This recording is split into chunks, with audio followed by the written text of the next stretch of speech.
isti yay ayları qarşıdan gəlir.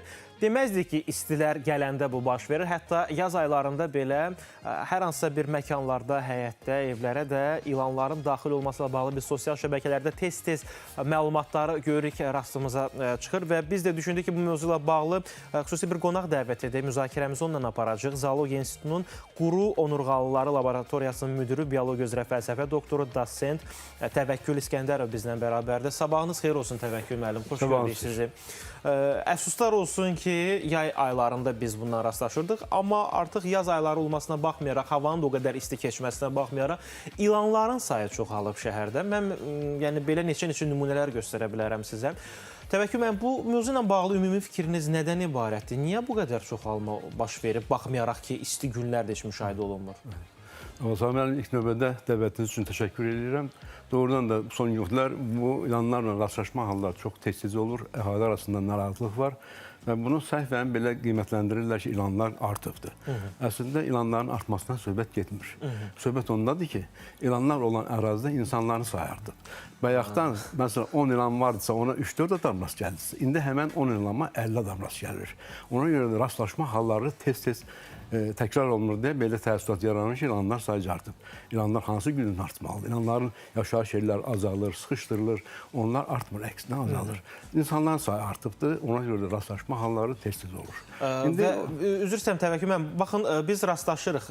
Bizim bir tamaşaçımız var idi, ötən gün bizə bununla bağlı səs yazısı və görüntü də göndərdi. Evinə qəfildən ilan daxil olub. Təbii ki, bir vətəndaşın onu müəyyən etməsi ki, bu zəhərlidir, hər hansı bir fəsadı olacaq bu ilan sancıqdan sonra bunu müəyyən etmək üçün gərəkdir ki, sən hər hansısa bir təhlükə ilə rastlaşasan və evinə daxil olan zaman əfsuslar olsun ki, onun köməyinə çatacaq hər hansısa bir qurum olmadı. Baxmayaraq ki, Fövqəladə Hallar Nazirliyi ilə də əlaqə saxladı. Onlar da bildirdilər ki, bu bizim səlahiyyətimizdə deyil. Bizim bununla bağlı bir görüntümüz də var, səs yazısı var. Tamaşaçımız bizə müraciət edib. Gəlin icazənizlə o səs yazısını dinləyək. Sonra elə sizlə bərabər bu mövzunu müzakirə edəcəyik. Deməli, dünənləri saat 11-12 arasında həyətimizdə böyük bir dənə ağ ilan var idi, 1 metrdən də uzun. Biz həmən dəqiqə qapı pəncərəni bağladıq, aidiyyəti qurumlara zəng elədik. Yəni, aidiyyəti qurumlardan biri ilk öncə mən Fövqəladə Hallar Nazirliyinə zəng elədim. 3 dəfə əlaqə saxladım, mənə cürbəcür nömrələr verdilər, cürbəcür ünvanlar dedilər ki, gedin filan yerdə ərizə yazın, filan. Biz baxmırıq. Artıq 3-cü dəfə mən zəng eləyəndə ki, xanım, mən bilmirəm hara necə müraciət edeyim, təhlükədəyik. Bəs bura nə üçündür? 112 nə üçündür? Dedi ki, biz bu işə baxmırıq, bizi xətti saxlamayın. Üzümüzə adbo elədilər və mən zəng elədim ekologiyaya, hər yerə zəng eləmişəm. 102-yə yığmışam artıq, bələdiyyə, mənə dedilər icraya. İcraya da zəng eləyəndə artıq özüm savadım var, bilirəm ki, bunu icra baxmır. Amma mənə məcbur elətdilər ki, siz ora zəng eləyin, oradan gəlib baxacaqlar.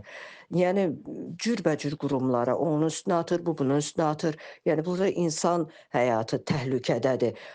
Kim baxır bu işlərə?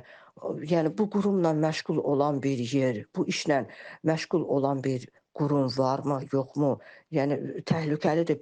İnanırsınız, buranı, Əhmədlini bütün ilanlar basıb. İlan, nə qədər ilanlar var qonşuların həyətlərində, artıq onlar da bilmirlər neynəsinə. Hara necə müraciət eləyəcəklərini bilmirlər. Yəni, mən vətəndaş olaraq çox xahiş edirəm ki, aidiyyəti qurumlara səslənirəm ki, bu barədə kimlər məşğul olur, xahiş edirəm gəlib burada bu işlərlə məşğul olsunlar. Bizim həyatımız təhlükədədir. 1 deyil, 2 deyil, nə qədər ilan var burada. Hələ birini biz bu günlərim öldürmüşük, o hardasa 1 metr olar. Görüntüdən də bəlli oldu ki, sonda sakin öz gücləri hesabına ilanı zərərsizləşdiriblər. Əhmədlər aslında vurğuladı. Mən özüm də Yeni Günəşlər arasında yaşayıram. Əslində, oradakı sakinlər üçün bu bir ənənəyə çevrilib. Niyə? Çünki ora qayalıq ərazidir və tez-tez orada ilanlara rast gəlmə halları da baş verir.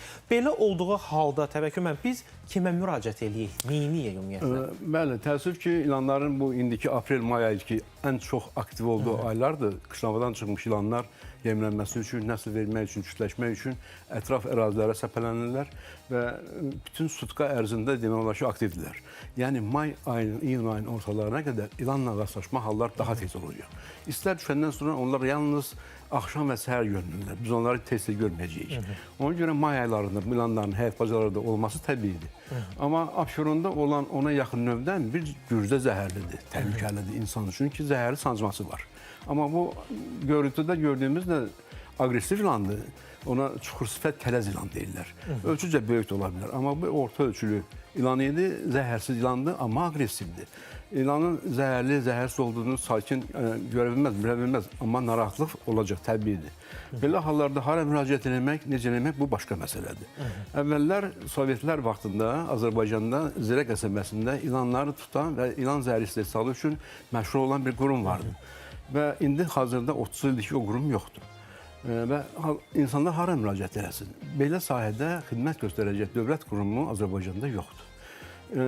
Biz əgər başqa ölkələrin təcrübəsinə əsaslansaq ki, bu xidmət kimlər tərəfindən olunur, adamlar hara zəng edir, kömək alır, o təcrübə budur ki, onlarda sosial birliklər var, ictimai birliklər, dövlət məşğul olmur serpentoloji xidmətlə.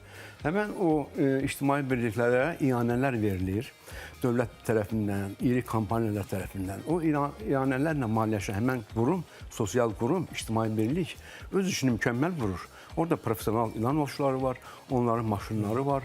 Bu xidməti yerinə yetirmək üçün hər cür avadanlıqları, hər cür materialları var və çağırış mərkəzləri var. Zəngi qəbul edir, əraziyə gedir, pulsuz xidmət göstərir. Azərbaycanda təəssüf belə xidmət yoxdur. Amma ictimai birlik var ki, onlarda kifayət qədər təcrübəli, peşəkar ilan ovçuları var. Amma onların bu işi, xidməti yerinə yetirmək üçün imkanları yox, məhduddur. Ona görə də bu sahədə olan müxtəlif var təşkilatlar, şəxsi adamlar xidmət göstərə bilirlər, amma pullu xidmətdir.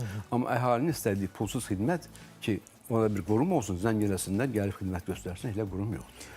Sizin neçə illik təcrübənizə əsasən belə hallarla yəqin ki, tez-tez rastlaşan insanlar sizə də müraciət ediblər ki, ilan qarşımıza çıxdı evimizdə və yaxud da ki, hər hansı hətta avtomobillərin içinə də daxil olma hallarında da rastlaşmışıq. Belə hallarla rastlaşanların sayı çox ola bilər, sizə müraciət edirlər. Bəs siz buradan çıxış edərək hər hansı bir müraciətləriniz olubmu ki, gəlin belə bir qurum yaradaq, gəlin belə bir müəssisə yaradaq ki, bu işlə məşğul olsun? Bu sahədə spesifik olaraq təkcə bununla yox, ümumiyyətlə ilanla bağlı xidmətlər edə biləcək həm elmi, həm praktik istiqamətli qurum yaratmaq təşəbbüsü olubdur. Həm də iqtisadi məqsədlə. Amma hələlik ki, bu ilan zəhəri istehsalı üçün belə bir qurum yaratmaq olubdur. Əgər bu sahədə qurum olsa, onda onun işçiləri bu xidməti göstərə bilər. Amma hələlik bunu eləmək üçün bizdə iqtisadi fon mu deyim, istək mi deyim, imkan mı deyim, hələlik yoxdur. Amma sırf serpentoloji xidmət göstərəcək qurum yoxdur. Bizə institutda zəng eləyənlər olmuş. Şəxsən mənə də dəfələrlə zənglər olmuşdur. Biz belə hallarda yalnız məsləhət verə bilirik ki, nə etmək lazım? Elə buradan fürsət üçün məsləhətlərimi də verə bilərəm. Əgər insanlar çox vaxt belə hesab edirlər ki, bir-iki dəfə ilan görəndə ilan hücum eləyib. İlan bu məskənə hücum eləyibdir. İlan heç bir məskənə hücum eləmir. İlan özünə yem axtara-axtara gəlib çıxır. O bayaq dediyim nəsə vermək üçün qayğıları var, ona görə gəlib çıxır. Hücumdan söhbət gedə bilməz.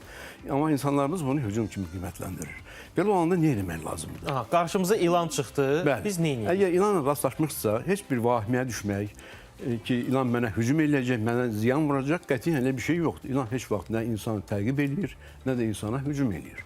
Onu gördükdə bir sakitcə, 1-2 metr məsafədə dayanıb, ilana imkan vermək lazımdır ki, o özünə bir yer tapıb gizlənsin. Əgər sən onun üstünə getsən, o da özünü instinktiv olaraq qorumaq üçün öz davranışını edəcək, sancmağa çalışacaq, üstünə gələcək. Ona görə ilanın üstünə getmək lazım deyil. İlana imkan vermək lazım, sakitləşsin. Və sakitləşdiyi andan sonra onun üstünə hər hansı bir materiya, kisə, iri bir karbon lövhəsi, nəsə bir şey atmaq lazımdır ki, ilan onun altında gizlənəcək və belə hesab edəcək ki, artıq etibarlı bir yer tapıbdır, bir saatlarla oradan çıxmayacaq. Və sənə vaxt olacaq, sən də bir kömək çağırasan, mütəxəssis çağırasan, yoxsa üstünə gedib onu öldürməyə çalışırsan, o da təbii ki, özünü müdafiə üçün səni sancmaq istəyəcək. Yəni, qətiyyən ilanın üstünə getmək lazım deyil. İlana imkan vermək lazım ki, o gizlənmək üçün bir yer tapıb qalsın, yoxsa sən onun üstünə gedəndə, nəyə ki, sənə təhlükə var.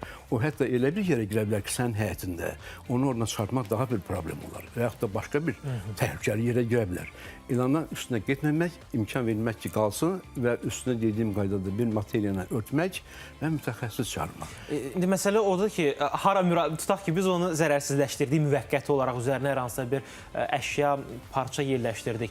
Belə olduqdan sonra bir qurum da yoxdur ki, biz deyək ki, gəlin bizdən təhvil götürün bunu. Ona görə də çox vaxt insanlar onu öldürürlər, parçalayırlar. Bəs bunu nə etməlidirlər sonra? Amma sana müəllim, təəssüf ki, bizdə bununla bağlı xidmət göstərən çoxlu sayda şirkətlər var. Özəl şirkətlər. Bəli, onlar sanitar-epidemioloji xidmət göstərir.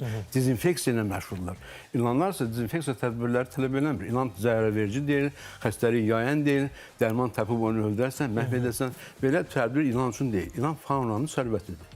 Faunaya aid olan hər bir heyvan növünü, o cümlədən də ilanı tutmaq, öldürmək, Ekologiya Nazirinin icazəsi olmadan olmaz. Çünki faunanın sərvətidir. Onu yalnız rast gəlsə həyətinizdə götürüb başqa yerə köçürmək. Daha bir ilan üçündə, insan üçündə təhlükəsiz olan ərazilər var, düzənliklər, çöllüklər var. Elə bir yerə buraxmaq lazımdır, öldürmək yox. Amma bu şərtlə olar ki, qeyri-adi hal ola bilər, evin içərisində, uşaq olan bir yerdə ki, çarəsizlik səbəbindən ilanı zərərsizləşdirmək olar. Amma əksərən ilanı öldürmək, orada dərman sahibi, onu dezinfeksiya edəcəm, bura ilan gəlməsin deyə, o düzgün deyil. Çox şirkətlər bu işi görmək üçün onlar ağcaqanada, nə bilim mən, birey üçün dezinfeksiya tədbirləri edirlər. İlanları da qatıblar öz funksiyalarına ki, biz ilanlarla da məşğul olacağıq. Amma halbuki onların içlərinin çoxsu heç ilan barədə məlumatsız olurlar. Ona görə də bu işi professionallar görməlidir təbii ki. İndi burada incə bir məqam var, bu belə deyək də, buna bir qara yumor da adlandıra bilərik. İlan görsək, biz hər hansısa bir qurum yoxdur ki, ona müraciət edib bizi xilas eləsin. Tutaq ki, də ilan hücumuna məruz qalmışıq. İndi hər kəs belə sakit panika düşmədən davrana bilmir. Heç bir qurum, əfsuslar olsun ki, köməyə çatmır. Gərəkdir ki, o bizə zərər yetirsin, onda artıq tibbi biz dəstəyə ala biləcəyik. Və onda da əslində dəqiqəsi var da, səhv eləmirəmsə, təvəkkül edirəm. İlan sancından neçə dəqiqə sonra biz özümüzü xilas etmək kimi şansımız var. Burada əgər indi insan bilmir, onu sancan ilan zəhərlidir mi, zəhərsizdir. Ona görə də istənilən ilan sancması halında dərhal həkimə müraciət etmək lazımdır. Yox, mən üzr istəyirəm, o həkimin gəlib çatana qədər müddətində nəsə profilaktik iş görmək lazımdırmı? Mütləq, dərhal. Mütləq bunu dərhal profilaktik iş budur ki, ilan sancması halında. Əgər zəhərli ilan sancımsa, sancma yerində tikan batmış kimi 2 dənə qırmızı nöqtə görünür. Bu zəhər dişlərin yeridir. Əgər o 2 iri qırmızı nöqtə yoxdursa, cırmaqlanma şəklindədirsə, deməli o zəhərsiz analoqdur, yem dişlərinin yeridir. Hər halda hər iki halda həkimə müraciət etmək lazımdır. İlk tədbir nədir? Dərhal, vaxt itirmədən. Əgər çox vaxtı deyirlər, xalq arasında belə yayılıb ki, sormaq lazımdır. Bu mümkündür. Bu şərtlə ki, biləsən, qəti əmin olasan ki, dodağında, ağız boşluğunda, mədə traktında açıq qana keçəcək yeri yoxdur. Gözə zəhəri qan vasitəsilə təsir eləyir. Əgər belə açıq yara yoxdursa, sorub dərhal tüpürmək şərti ilə çıxartmaq olar. Yəni, ilk saniyədə vurulan yerdən qanı çölə çıxartmaq, nəinki yayılsın bədəndə. Və bir də təbii ki, əgər ehtiyatlı adamsa, evdə qan zərdab varsa, ilan zəhərinə qarşı vurulan nahiyyə yaxın bir yerdən əzəli daxili inyeksiya olunur. Sonra çoxlu maye içmək lazımdır ki, bu maye içməklə də bədənin özünə imkan artır ki, böyrək vasitəsindən qana düşmüş zəhər yuyulsun, getsin. Çoxlu maye içmək lazım, hətta içmək istəməsən də. Və tez bir şəkildə həkimə çatdırmaq. Növbəti mərhələdə həkim artıq müalicə edir. Əslində çox təhlükəli bir məqamdır. Biz sizə təşəkkür edirik. Ən azından ilkin tibbi özümüzün özümüzə edə biləcəyimiz bir dəstə ilə bağlı təvəkkül müəllim bizə məlumat verdi. Əfsuslar olsun ki, bir daha vurğulayaq ki, ilan təhlükəsi ilə rastlaşdığımız təqdirdə söhbət onun sancma prosesindən getmir. Ondan öncə rastlaşsaq, evimizə hücum eləsələr, gəlsələr, daha dəqiq desək, elə bir qurum yoxdur. Çünki biz ictimai televiziya olaraq da bir neçə quruma müraciət elədik. Əfsuslar olsun ki, heç bir qurum bunu öz üzərinə götürmədi, bildirdi ki, bizim səlahiyyətimizdə deyil. Hətta biz qanunla əsasən də sizə nümayiş etdirə bilərik ki, bizim səlahiyyətimizdə belə bir xidmət, belə bir funksiya yoxdur. Amma könül istər ki, belə bir qurum hər hansısa bir müəssisə olsun ki, biz ona müraciət eləyə bilək. Təvəkkül müəllim, biz sizə təşəkkür edirik. Sonda sizin deyəcəyiniz varsa çox qısa rica edəcəyik, çünki artıq vaxtımız bitib.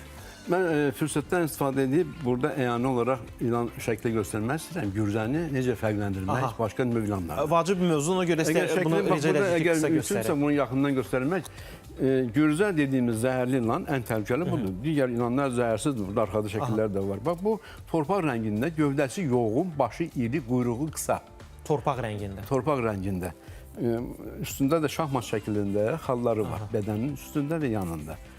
Bu şəkilli bax Aha, bu göstəririk. bax bu yuxarıda görürsünüzmü? İlanın sancmaq halında xəbərdarlıq pozasındadır. Və bu deməli pozada ilan sancmaqdan öncə xəbərdarlıq edir. Yaxın gəlmə sanca bilərəm. Aha. Bədənin ön 1/3 hissəsini qıvırıb Qaldırır. spiral şəklində saxlayır. Xəbərdarlıq edir ki, yaxın gəlmə. Əgər biz buna baxmayıb üstə getsək, o sancacaq təbii ki. Amma digərlərində o qədər də təhlükə olmayacaq belə başa düşdüm. Biz sizə Digərlər zəhərsizlər isə sancanda, tutanda sarınır və sarınmaqla tutduğu şikarını, sıçandımı, quş balasıdımı, kərtənkələdimi boğub yeyir. təşəkkür edirik sizə. Biz təbii ki, o kitabı indi saxlayacaq, birazdan tamaşaçılara da göstərəcəyik. Zoologiya İnstitutunun Quru Onurğalıları Laboratoriyasının müdiri, biologiya üzrə fəlsəfə doktoru Dosent Təvəkkül İskəndərov bizlə bərabər idi. İlanlardan danışdıq, onları necə ayırd edə bilər, ondan da bəhs etdik. Təbii ki, panika vəziyyətində onu ayırd edəcəyimiz də böyük bir sual altındadır.